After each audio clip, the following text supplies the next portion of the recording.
So friends,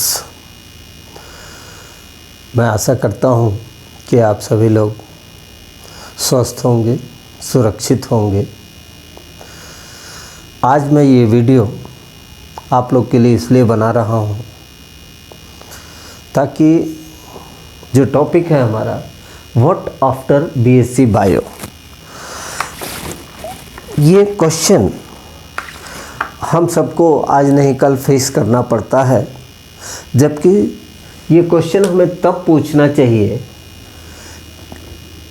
जब हम BSc bio में फर्स्ट ईयर में एडमिशन ले रहे होते हैं कि हम क्यों बायोलॉजी साइड से बीएससी कर रहे हैं। यदि आप उस समय इस क्वेश्चंस को अपने आप में पूछ लेंगे तो आपके पास first year, second year, third year में 3 साल का टाइम होगा ताकि आप ये सोच सकें कि आफ्टर बीएससी हमें क्या करना है।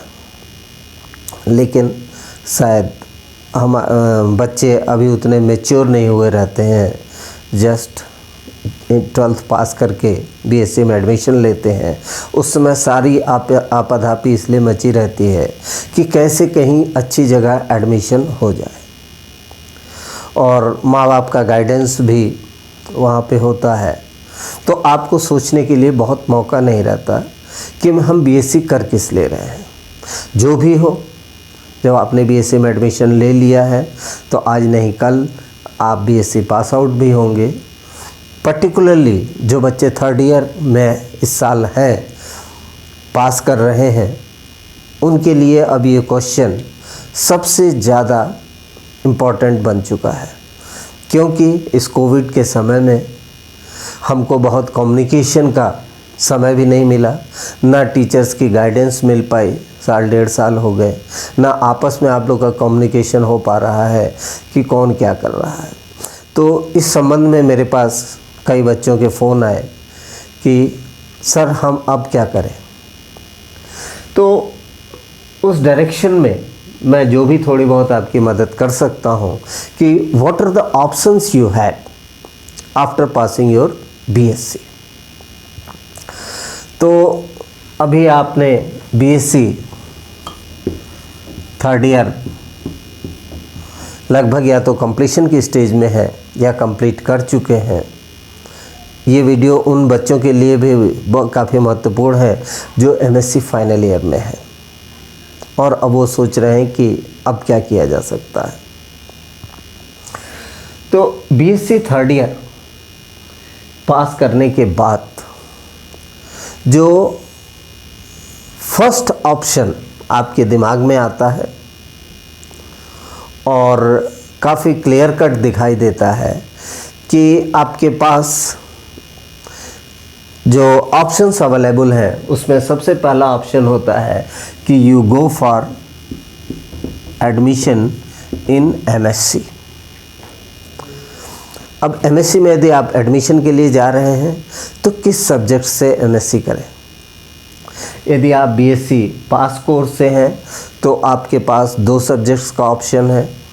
यदि आपने थर्ड ईयर में बॉटनी और जूलॉजी लिया है तो बॉटनी में भी एमएससी कर सकते हैं और जूलॉजी में भी एमएससी कर सकते हैं। यदि जूलॉजी केमिस्ट्री लिया है तो आपके पास जूलॉजी का भी ऑप्शन है और केमिस्ट्री का भी ऑप्शन है। लेकिन यदि कोई बीएससी ऑनर्स कोर्स किया है तो उसके पास चूँकि एक ही सब्जेक्ट थर्ड ईयर में होता है तो उसके पास केवल सिंगल ऑप्शन होता है कि जिस भी सब्जेक्ट्स में वो बीएससी थर्ड ईयर किया है, ऑनर्स कोर्स किया है अपना, उसी में एमएससी में आगे एडमिशन के लिए ट्राई कर सकता है।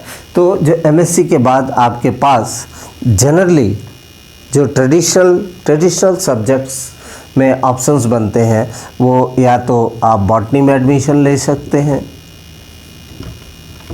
या जूलॉजी में एडमिशन ले सकते हैं या फिर केमिस्ट्री में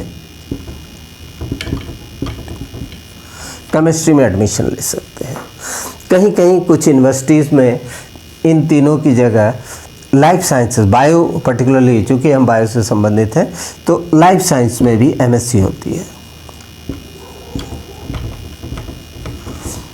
जैसे रोहिलखंड यूनिवर्सिटी है, यहाँ पे आपको बॉटनी जूलॉजी ना मिल करके लाइफ साइंस में एडमिशन के लिए अप्लाई कर सकते हैं। तो ये जो ट्रेडिशनल सब्जेक्ट्स हैं इसमें नो डाउट बहुत सारे ऑप्शंस हैं कि after MSc you go for research, या आप और दूसरे एग्जामिनेशंस जा सकते हैं। रिसर्च में करने के बाद आप या तो एकेडमिक लाइन चूज कर सकते हैं कि असिस्टेंट प्रोफेसर हो जाए, एसोसिएट प्रोफेसर हो जाए, और प्रोफेशन के लिए हो जाए, वो चाहे यूनिवर्सिटीज़ में या कॉलेजेस में। और यदि आप रिसर्च में की फील्ड में इंटरेस्टेड हैं, यू कैन बिकम साइंटिस्ट। वो आप इसके बाद ARS दे करके एग्रीकल्चरल रिसर्च साइंटिस्ट में जा सकते हैं। कई सारी ब्रांचेज हैं, लेकिन चूँकि ये बहुत ही कॉमन सब्जेक्ट्स हैं इसलिए इसमें कंपटीशन भी बहुत टफ है और थोड़े इनके ऑप्शंस लिमिटेड हैं, पर्टिकुलरली प्राइवेट सेक्टर में। तो मैं जो दूसरे ऑप्शंस आपको बताने जा रहा हूँ वो अप्लाइड एस्पेक्ट्स हैं। आप इन्हीं BSc थर्ड ईयर के जो आपके पास सब्जेक्ट्स हैं उन्हीं के थ्रू आप दूसरे MSc में अप्लाइड फील्ड में आप अप्लाई कर सकते हैं। फॉर एग्ज़ाम्पल जैसे आप MSc बायोकेमिस्ट्री के लिए जा सकते हैं।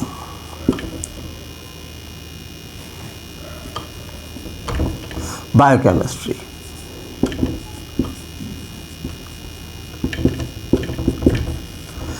या bio informatics,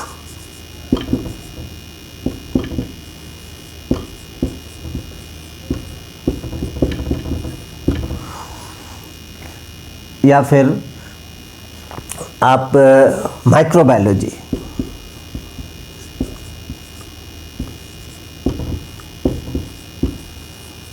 human genetics,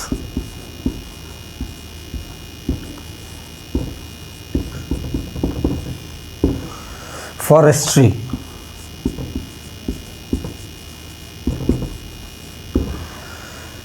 cellulose and paper technology,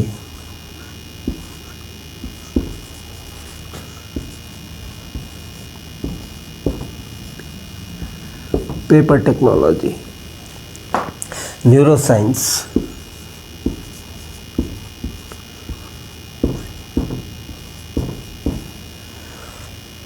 biotechnology,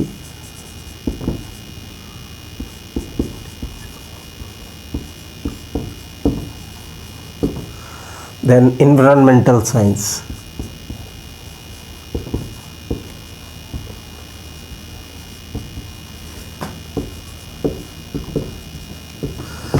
तो इस तरीके से आप देखेंगे कि इन ट्रेडिशनल सब्जेक्ट्स के अलावा बॉटनी, जूलॉजी, केमिस्ट्री या लाइफ साइंसेस के अलावा भी आपके पास बहुत सारे अप्लाइड बायोलॉजी में भी सब्जेक्ट्स ऑप्शंस अवेलेबल हैं जिसमें कि आप MSc में एडमिशन ले सकते हैं। और पर्टिकुलरली मैं आपको कहूँगा कि यदि इन किसी सब्जेक्ट्स में या और किसी दूसरे, जैसे फॉरेंसिक साइंस है, अभी बहुत सारे हैं,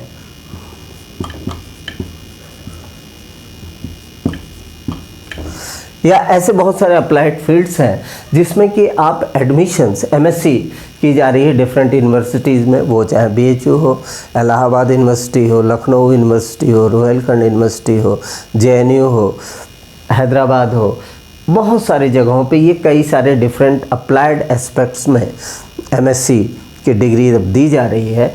इन डिग्री से लेने में आपको ये फ़ायदे हैं कि आपके पास गवर्नमेंट सेक्टर और प्राइवेट सेक्टर दोनों में ऑप्शंस खुले रहते हैं। गवर्नमेंट सेक्टर में आप एज ए साइंटिस्ट जा सकते हैं, as a teacher, assistant professor का अपॉइंटमेंट आपको मिल सकता है।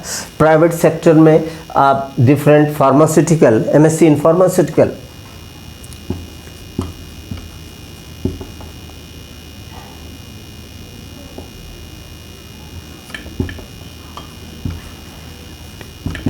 फार्मास्यूटिकल केमिस्ट्री,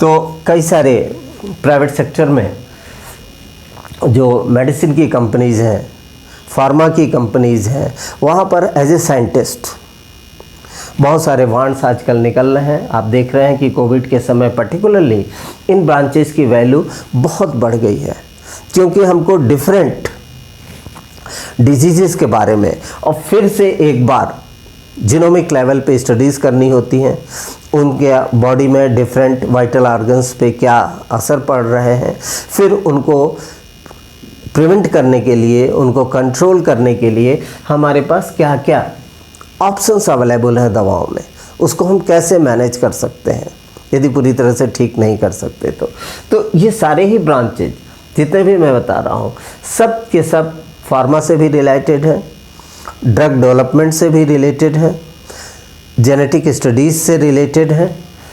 तो इसमें दोनों तरीके के ऑप्शंस गवर्नमेंट सेक्टर और प्राइवेट सेक्टर में,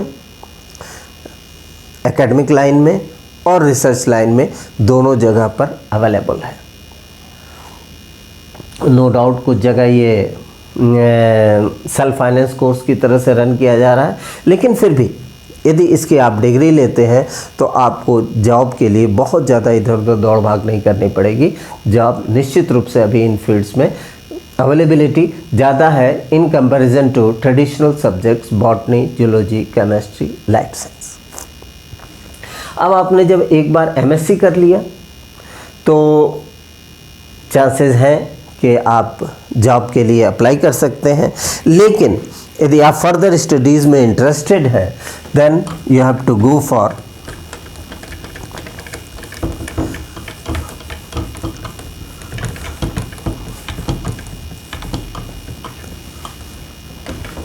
research.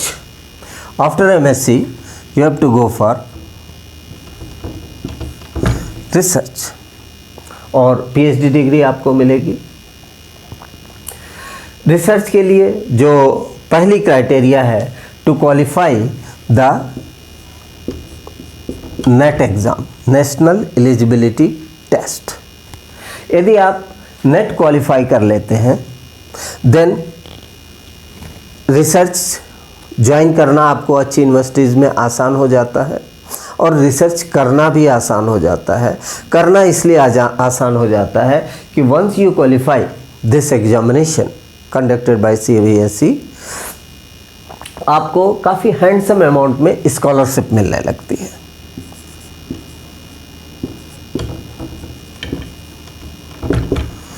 स्कॉलरशिप सबसे पहले जो नेट क्वालिफाई के बाद मिलेगी आपको वो JRF की होगी, जूनियर रिसर्च फेलो। ये आज की डेट में नियरली 31,000 है पर मंथ, मंथली स्कॉलरशिप है। प्लस आपको HRA मिलेगा रहने के लिए, घर का किराया, प्लस रिसर्च ग्रांट मिलेगी ईयरली कि जो रिसर्च में पैसा खर्च होगा डिफरेंट केमिकल्स और दूसरी चीज़ें ग्लासवेयर्स वगैरह परचेज करने के लिए या कहीं किसी आपको सेमिनार वगैरह अटेंड करना है उसके लिए। तो इस तरीके से आपकी लगभग जिस समय आप रिसर्च कर रहे होते हैं उस समय आपको घर से किसी पैसे की रिक्वायरमेंट नहीं होती। ये JRF स्कॉलरशिप 2 साल तक चलती है। After that it turns into SRF scholarship, senior research fellow. ये 3 इयर्स तक रन करेगी और यहाँ पे जो 31,000 आप पा रहे थे वो HRA और ग्रांट के अलावा अब आपकी ये सैलरी हो जाएगी 35,000, फर्दर इंक्रीज कर जाएगी और 3-5 साल में लगभग आपका रिसर्च कंप्लीट हो जाता है and you get the PhD degree. PhD degree के बाद यदि आपको जॉब मिलती है तो अच्छी बात है, नहीं तो फिर आपके पास दूसरे स्कॉलरशिप्स अवेलेबल हैं जिसको हम बोलते हैं PDF, पोस्ट डॉक्टरल फेलोशिप। यहाँ पे अब जो स्कॉलरशिप अभी तक 35,000 पहुँची थी, अब आप पोस्ट डॉक्टरल फेलोशिप में नियरली आप जो एक असिस्टेंट प्रोफेसर का सैलरी होता है वो आप पाने लगते हैं। और ये पोस्ट डॉक्टरल फेलोशिप में या तो आपको रिसर्च एसोसिएट कहा जाता है या जनरल टर्म्स में हम PDF भी बोलते हैं। RA सिर्फ एक बार पूरा होने के बाद फिर आप रिसर्च ऑफिसर। तो इस तरीके से आप पाएंगे कि आपके ग्रेड्स अब आपको असिस्टेंट प्रोफेसर, एसोसिएट प्रोफेसर और प्रोफेसर की सैलरी ग्रेजुअली इस लाइन में स्कॉलरशिप के रूप में मिलती रहती है। और ये लगभग 55 ईयर्स तक कंटिन्यू करेगी। और इस दौरान यदि आपने मेहनत किया है, प्रयास किया है ईमानदारी से, तो मैं ये नहीं समझता कि यू विल बी जॉबलेस। तो ये लाइन भी काफ़ी अच्छी है। कोशिश आपको ये करना है कि आपको अच्छी जगह, अच्छे ब्रांच में एमएससी में एडमिशन मिल जाए। ऐसा नहीं है कि केवल एमएससी के बाद ही आपको स्कॉलरशिप अवेलेबल है। जैसे जूलॉजी में एडमिशन करने के लिए बीएचयू में ही, एमएससी करने के लिए भी आपको एक यूजीसी की स्कॉलरशिप अवेलेबल है। यहाँ पर भी आपको अच्छा खासा अमाउंट और बुक खरीदने के लिए, दूसरे कामों के लिए आपको अच्छी ग्रांट्स मिलती है। तो इस तरीके से यदि आप सिंसियर स्टूडेंट हैं तो बीएससी के बाद ही आपकी पढ़ाई फ्री हो सकती है, लेकिन इसके लिए आपको ईमानदारी से मेहनत करना होगा। इस दौरान आपको कंटिन्यूअसली ये पीडीएफ के लिए काफ़ी लोग फॉरेन कंट्रीज़ भी यहाँ से चले जाते हैं, वहाँ पे अच्छी खासी ग्रांट्स पे और अच्छे इन्वायरमेंट में, अच्छी लैब में यदि आपको जगह मिलती है तो आपकी लाइफ फर्दर सिक्योर होती है। यदि आप एकेडमिक लाइन में ही रहते हुए किसी दूसरी फील्ड में एंट्री करना चाहते हैं तो जो दूसरे ऑप्शंस आपके पास अवेलेबल हैं,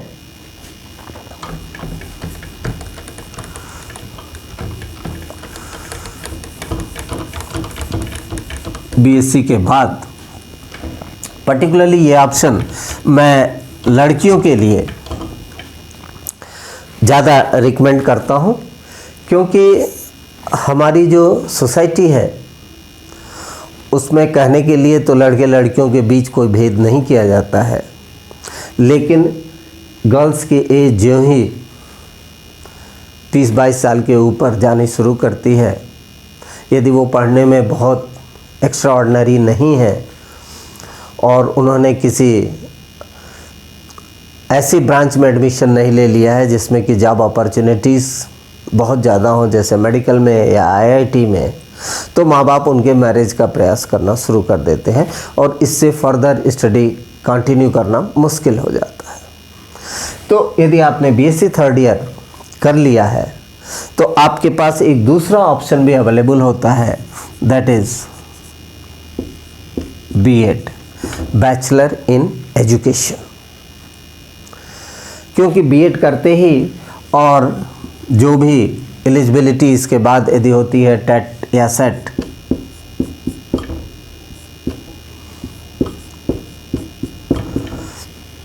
करने के बाद you become eligible for primary teacher.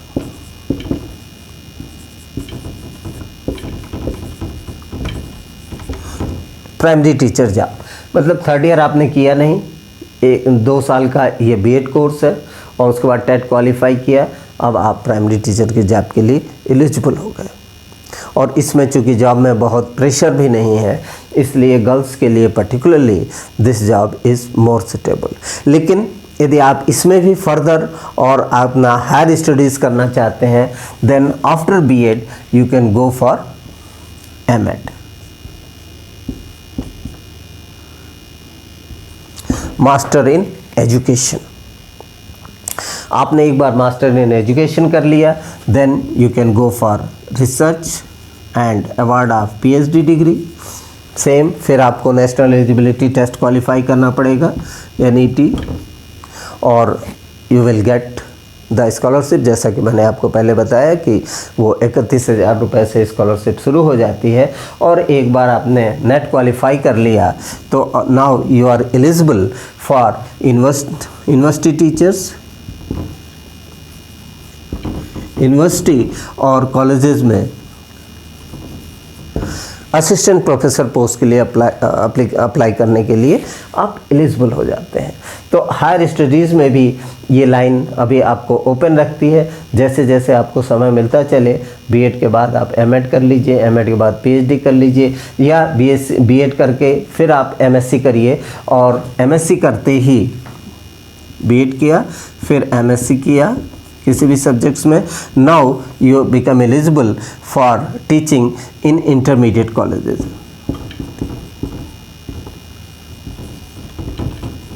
Intermediate up to 12th standard पढ़ाने में जॉब पाने की आपने कैपेबिलिटी अब एलिजिबिलिटी अब प्राप्त कर ली।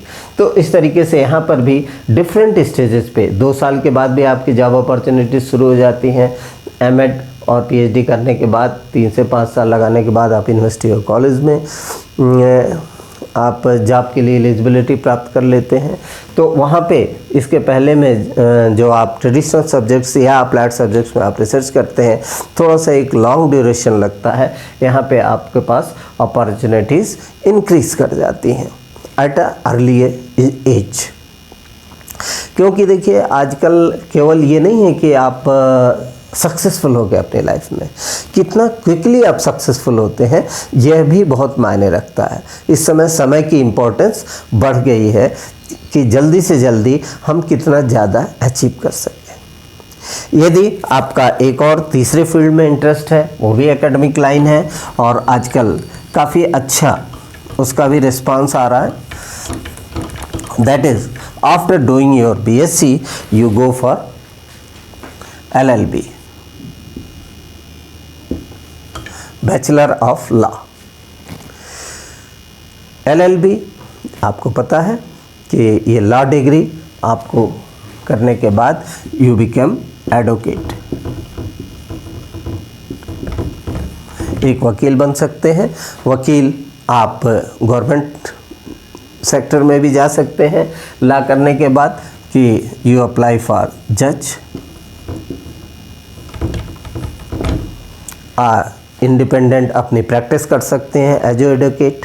आज के समय में इस फील्ड की भी इम्पोर्टेंस बहुत ज़्यादा बढ़ गई है, क्योंकि आप आए दिन देख रहे हैं कि साइबर क्राइम्स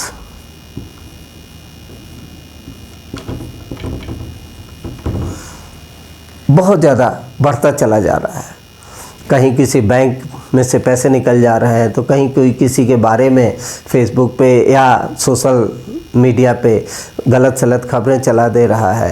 तो इस तरीके से ढेरों क्राइम इस फील्ड में हो रहे हैं। और सबसे बड़ा तो अंतर आया है कि लोग प्राइवेट सेक्टर में पर्टिकुलरली कि जो टेंडर वगैरह पड़ते हैं उसमें पता लगा किसी की कंप्यूटर हैक करके उसकी फ़ाइल किसी ने निकाल ली और फिर अपनी फ़ाइल उसके अकॉर्डिंगली उससे बेहतर बना करके वो कहीं दूसरी जगह प्रेजेंट कर सकते हैं। तो ये सारी गतिविधियाँ जो है वो इस एडवोकेट के ऑप्शंस को बहुत बढ़ा रही हैं। यदि आपको लॉ करने के बाद गवर्नमेंट सेक्टर में जाना है तो आप जज के लिए अप्लाई कर सकते हैं, नहीं तो अपना इंडिपेंडेंट लीगल सिस्टम शुरू कर सकते हैं। और यदि आप फर्दर आप एकेडमिक्स में इंटरेस्टेड हैं तो लॉ करने के बाद you can go for LLM, master in law. और फिर यहाँ पे अगेन वही फील्ड शुरू हो जाती है, you go for PhD degree. यहाँ पर फिर आपको नेट क्वालिफाई करना पड़ता है और सेम वही स्कॉलरशिप है। तो इस तरीके से आप पाएंगे कि बहुत सारे ऑप्शंस अवेलेबल हैं। यदि ये भी इसको भी ऑप्शंस आप नहीं चूज़ करना चाहते हैं तो जो नेक्स्ट ऑप्शन अवेलेबल है that is to go for MBA degree. BSc 3rd year के बाद आप मास्टर इन बिजनेस एडमिनिस्ट्रेशन आप इसके लिए ट्राई कर सकते हैं। आजकल आपको पता है कि डिजिटल मार्केटिंग की बहुत तेज़ी से फैल रहा है और इस कोविड काल में पर्टिकुलरली कंपनीज फिजिकल कांटेक्ट को मिनिमम रखना चाहती हैं। तो इस समय फिर एक बार MBA की डिग्री की वैल्यू काफ़ी बढ़ गई है कि how to manage the different companies, और जो चेन है उनका एक टॉप लेवल से लेकर के ग्राउंड लेवल तक उसको कैसे मैनेज किया जाए। तो MBA कई सारे डायरेक्शंस में होता है, उसको आपको देखना होगा कि MBA इन पर्सनल आप करना चाहते हैं, ह्यूमन रिसोर्स करना चाहते हैं, या इकोनॉमिक फील्ड में जाना चाहते हैं, या मार्केटिंग में जाना चाहते हैं। यहीं पर हॉस्पिटल एडमिनिस्ट्रेशन का भी कोर्स आता है।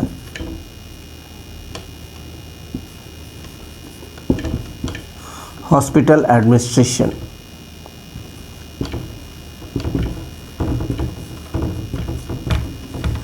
हॉस्पिटल एडमिनिस्ट्रेशन ये एकदम से नया फील्ड है, क्योंकि प्राइवेट सेक्टर में हॉस्पिटल्स काफ़ी बड़े होते चले जा रहे हैं। तो एक डॉक्टर के बस की चीज़ नहीं है कि वो खुद से सारी चीज़ों का, दवाओं का, पैथोलॉजी का, ह्यूमन रिसोर्स का, सबका मैनेजमेंट कर सके। पेशेंट्स को वो कैसे, किस फील्ड में उनको डायरेक्ट करना है, उनको डायरेक्ट कर सके। तो एक नई post hospital administration, master in hospital administration, ये चलने लगा है, जो कि हॉस्पिटल मैनेजमेंट में हेल्प करते हैं। तो इस तरीके से आप पाएंगे कि एकेडमिक और प्राइवेट और गवर्नमेंट सेक्टर में जाने के लिए डिफरेंट जॉब्स अवेलेबल हैं। लेकिन यदि आप फिर भी इसमें भी इंटरेस्टेड नहीं है, then after BSc you also become eligible for UPPSC jobs. UPPSC jobs, UPPSC means public service commission of Uttar Pradesh, या ऐसे ही हर स्टेट के, बिहार का है, मध्य प्रदेश का है, केरल का है, जहाँ भी जिस स्टेट के भी हो आप, वहाँ के स्टेट जॉब्स में पर्टिकुलरली जो एसडीएम होते हैं या पीपीएस होते हैं, प्रोविंशियल पुलिस सर्विसेज, या डिफरेंट और नीचे के लेवल के jobs, up to clerical post तक इसमें आजकल ले लिए गए हैं। सेक्रेटरीट सर्विसेज वगैरह कई सारे सर्विसेज के आ जाते हैं। या यूपी में एक और नीचे थोड़ा सा पर्टिकुलरली सी क्लास के सर्विसेज के लिए सबऑर्डिनेट सर्विसेज का एग्ज़ाम होता है।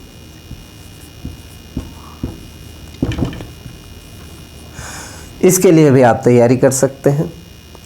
थोड़ा सा आप और ऊंचे जाना चाहते हैं, then there is central government jobs, जो कि एग्जामिनेशन कंडक्ट कराती है UPSC, union public service commission. इसके थ्रू आप आईएएस हो सकते हैं, इंडियन एडमिनिस्ट्रेटिव सर्विसेज, आईपीएस हो सकते हैं,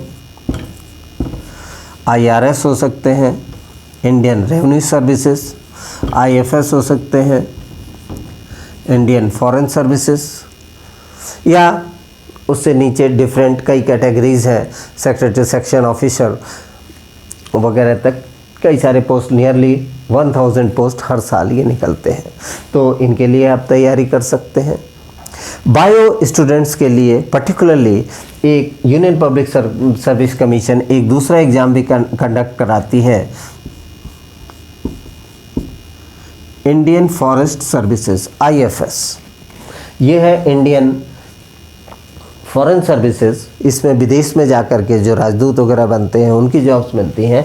और ये है इंडियन फॉरेस्ट सर्विसेज। इसमें फॉरेस्ट को मैनेज करने के लिए कंजर्वेटर वगैरह की पोस्टें, काफ़ी हाई लेवल की पोस्टें होती हैं। इसके लिए एग्जामिनेशन होता है और ये स्पेसिफिकली बायो के स्टूडेंट्स के लिए ही ये आईएफएस एग्जामिनेशन होता है। इसमें बॉटनी और जूलॉजी के और प्लस जीएस और इंग्लिश के क्वेश्चंस पूछे जाते हैं और ये काफ़ी अच्छी फील्ड है बायो के स्टूडेंट्स के लिए। इसकी एलिजिबिलिटी बीएससी होती है और एक बार यदि आपने क्वालिफाई कर लिया तो इंडिया के टॉप मोस्ट पोस्ट जो भी फॉरेस्ट के मैनेजमेंट में होती है यू कैन गेट एंट्री। तो इस तरीके से ऐसा नहीं है कि बीएससी बायो कर लिया आपने तो आपके पास लिमिटेड चांसेस हैं, बल्कि ढेरों ऑप्शंस अवेलेबल है। अब इसमें आपका जो सबसे इम्पोर्टेंट बात है वो ये है कि आपका इंटरेस्ट किस फील्ड में है और फिर उस इंटरेस्ट को पूरा करने के लिए आप कितना टाइम डिवोट करने के लिए तैयार है।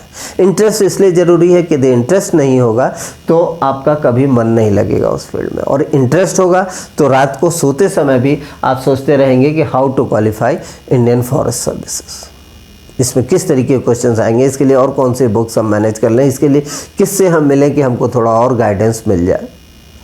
और दूसरी बात यह है कि ये सारे एग्जामिनेशंस बहुत ही मेहनत डिमांड करते हैं। कम से कम 10 से 12 घंटे की डेली स्टडीज़ 1 साल तक आपको करना पड़ेगा, तब इसमें सफलता, क्योंकि नंबर ऑफ़ कैंडिडेट्स बहुत ज़्यादा होते हैं। इसको चाहने वालों की संख्या अच्छी खासी होती है, मेहनत करने वालों की संख्या, तो आपको भी उसी के अनुरूप मेहनत करना पड़ेगा।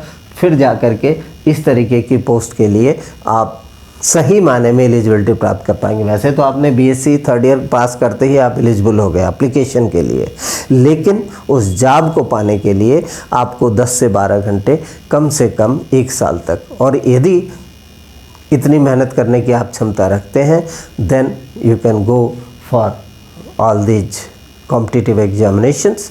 ये कॉम्पिटिटिव एग्जामिनेशंस टफ़ इसलिए हैं कि बहुत सारे लोग, क्वेश्चंस नहीं टफ़ आते, बहुत सारे लोग अप्लाई करते हैं, सीट्स लिमिटेड होती हैं, तो ज़्यादातर लोगों को कहीं ना कहीं तो बाहर होना है, कुछ ही लोग होंगे जो सफल होंगे।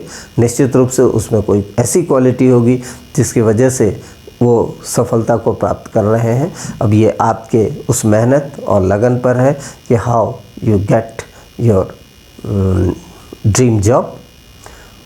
और इसी के साथ मैं आपको शुभकामना देता हूं कि आप इसमें से खूब आराम से पहले बैठ करके सोच लीजिए कि what are the options available, किस में आपका इंटरेस्ट है और कितना समय आप डिवोट कर सकते हैं। Okay, thank you.